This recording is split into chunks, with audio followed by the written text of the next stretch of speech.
What's up, guys? This is Crypto with James talking to you today about the inevitable market crash. Look, guys, we've got to look at what happened in the 2018 crash. We've got to look at what's probable for this crash. And people need to be aware, if they're new to the markets, a lot of cryptos died in the 2018 sort of crash and the couple of years of bear cycle that we had. So you're really going to want to pay attention to this to make sure that you're not in a crypto that could die on you. And fundamentally as well, how you can profit from these kind of cycles. Before I get into that, I update the spreadsheet. Now, if you're unfamiliar with the channel, these are the first 26 coins that I spoke about on the channel. They're the first 26 coins I actually owned after the 2018 crash.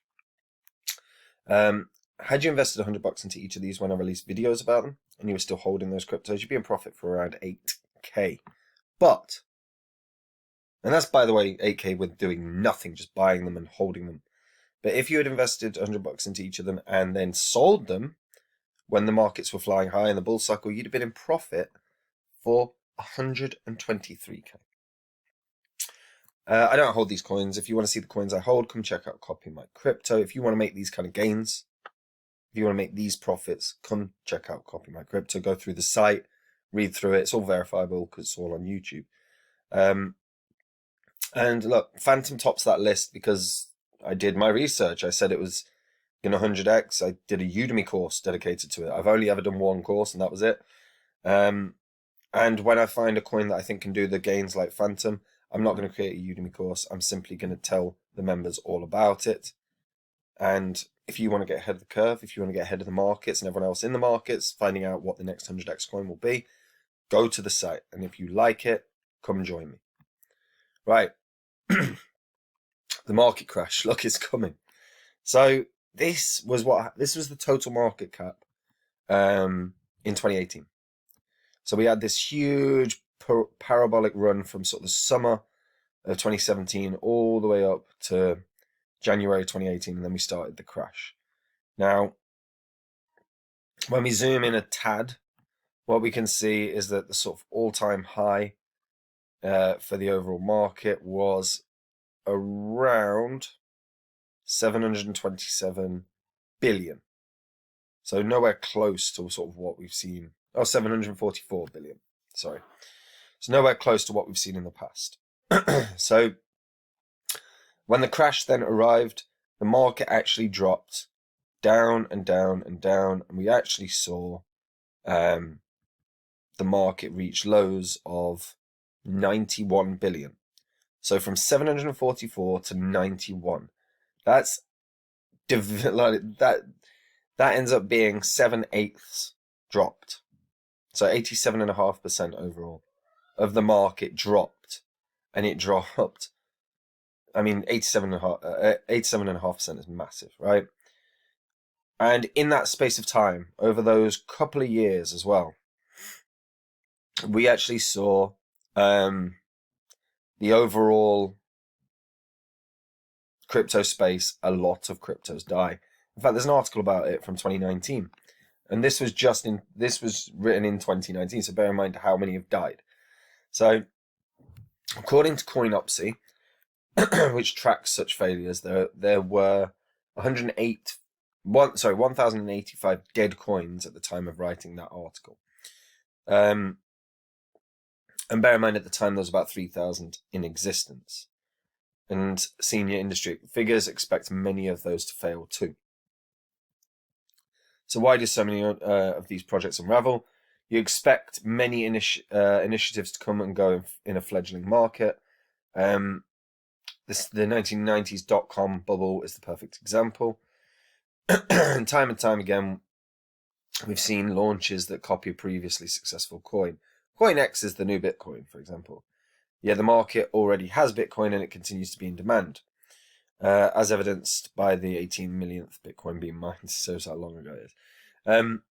We tend to overlook this problem with developers, even while we rightly criticize regulators for not being able to keep up with the fast evolution of the crypto market. Even in 2019, we were whinging about crypto regulation. It's just got so much worse now.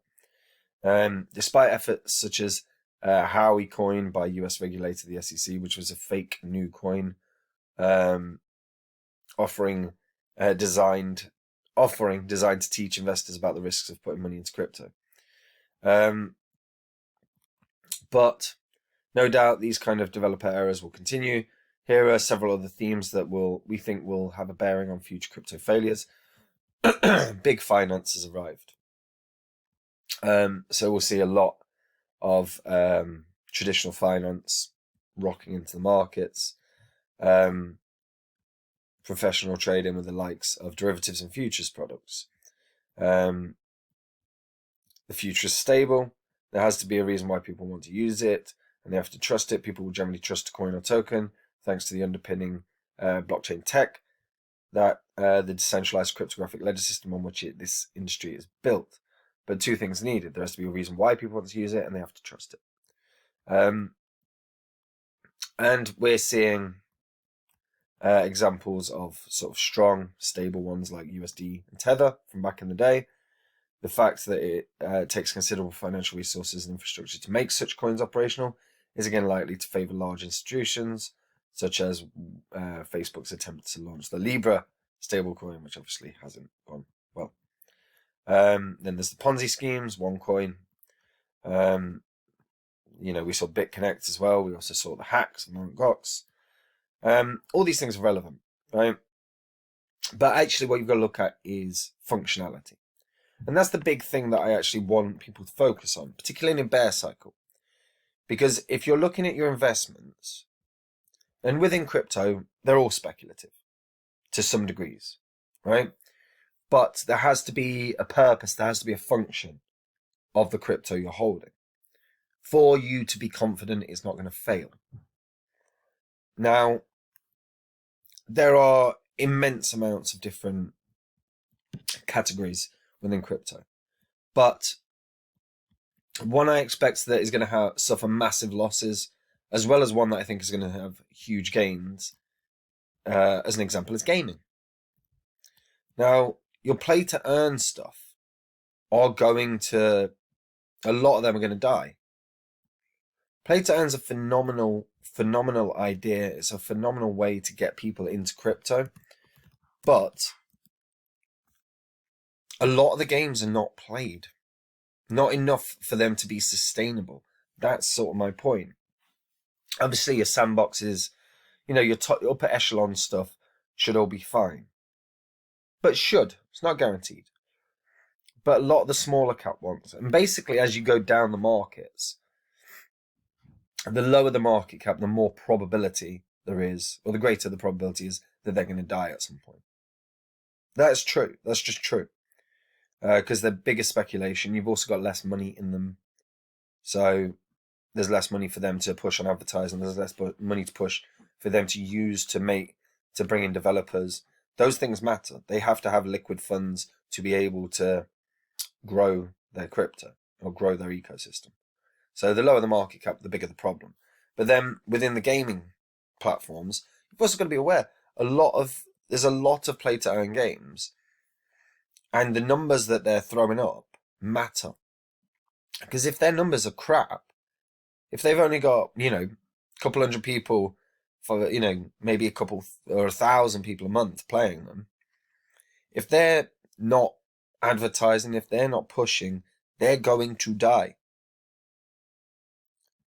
Whereas a token that has utility is key. So whether that's a token that pays for transactions, as an example. So, obviously you've got your Avalanche, you've got your Solanas, you've got all of those, right? Now, they have their own ecosystems, but those tokens themselves fuel the transactions on those ecosystems. So they should be absolutely fine. But you have smaller versions of these. Whether it's an ecosystem, whether it's something like Icon, where there's a growing-ish ecosystem there, whether it's Kusama as a parachain of Polkadot, but Kusama's the token pays for the transactions. Whether it's Ontology, where you've got Ontology Gas, and the Ontology Gas pays for the transactions for Ontology. Whether it's Neo and Gas pays for the transactions on Neo. Not that I think Neo is going to do anything. I could see that. I don't necessarily think that would die, but I think that's going to drop. But my point is the purpose, the use case of the token matters so damn much right now. And people need to be aware of that, because the coins that die in a bear cycle are the ones that either have no utility or majority of it is speculation. But utility is key, you know? And we're seeing, and you've also got to look at volume. You know, what's the volume like during the bear cycle on some of these coins? Because let's be clear, guys, there are 21,000 cryptos. Do not be surprised if we lose half of those. Might be only 5,000, 6,000, but there's going to be a lot that die, because why did they die? It's because people aren't using them. If they have a low market cap, they have no funds, or they don't have enough funds to effectively advertise or effectively incentivize people to come use their to develop on their networks or to come and join their team. All these things matter to grow this. These are businesses, however you want to look at them, even decentralized or not. I know a lot of these are like, some of these are non-profits and stuff, but generally, for you to grow anything, you need liquid funds to be able to push that narrative. So low market cap cryptos are going to struggle, and they've got to grow. That's the biggest thing. And then, as I said, speculation, massive issue. Over speculation is going to cause a lot of these to die. If there's no legitimate use case, or there's not a strong enough use case, they will die. And to avoid this and to profit, invest in the coins that you know are going to be around. Invest in the coins that have a utility, because they're going to be needed. So, top 100, there's a lot of these that have proper utility. There's some that's still crap, by the way. Some that are properly still crap. But a decent amount have good utility. If you're looking at them going, I can see what they're doing here. This ecosystem's strong. You can see that there is a strength in capital behind, from the private investors behind this. That matters as well. Private, these VCs don't just jump in on things. Probably more so in crypto than normal business, but yeah. So running through cryptos, finding their use cases, because the greater use case and the greater potential in terms of a use case, the greater probability that they're going to do something special down the line. But let's be clear, this market cap dropped by about 87.5%. 87.5% from the peak in January to sort of the November or December rather of the same year. And we right now had our crash around November, where the crash really started. And we were basically at a 3 trillion market cap, right? Thereabouts, 3 trillion, about as close as we can get there. And then right now we're still at 900 billion. So it's only dropped by effectively a third. It's only dropped by about 33%. But we've got quite a dramatic sort of head and shoulders on this crypto market, total market cap as well. You can make the argument, maybe. But head and shoulders, if that was to play out, and we've actually got a smaller one as well. But this could still drop. And I would still expect the total crypto market cap to drop somewhere down to this sort of 600 billion level. I still think we've got a pretty good drop still to come. Even from there to there. That's still about a 32% drop from where we're at right now. In that time as well, and then that extended time, however long this bear cycle lasts, there's going to be lots more that die. They will die because of lack of use case. They will die because of lack of funds for the overall team, for the overall market cap of what their project is, because they've got to incentivize people to come. They will die because there's no utility. There's too much speculation. So when you're looking at the cryptos in a bear cycle, look at the ones that you think can do, that are going to be here in 4 or 5 years or in 10 years. The ones that have a legitimate use case. The ones that have the funds to advertise. The ones that have the funds to push the narrative behind what they're trying to do. And if you can find those, you've probably got some gems. But those things are key, because there will be 5,000, 6,000 minimum of cryptos that die, if not 10,000. That's the reality. Let me know what you guys think. Are there any particular categories of coins that you think are definitely going to die in this bear cycle? Let me know in the comments down below. Like the video, subscribe to the channel, and hit that bell notification.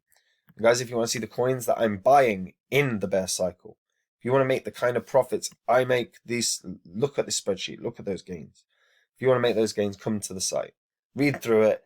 I tell you everything I'm doing. I tell you everything I'm buying. And like I've said before, I'm not going to do a phantom, like another Udemy course, when I find a coin that can do the gains Phantom did. I'm just not. I'm going to tell the members. So if you want to get ahead of the markets, if you want to get ahead of everyone else, if you want to make those kind of gains, come to the site, read through it, and guys, if you like it, come join me, and I'll see you there. Take it easy. Bye-bye.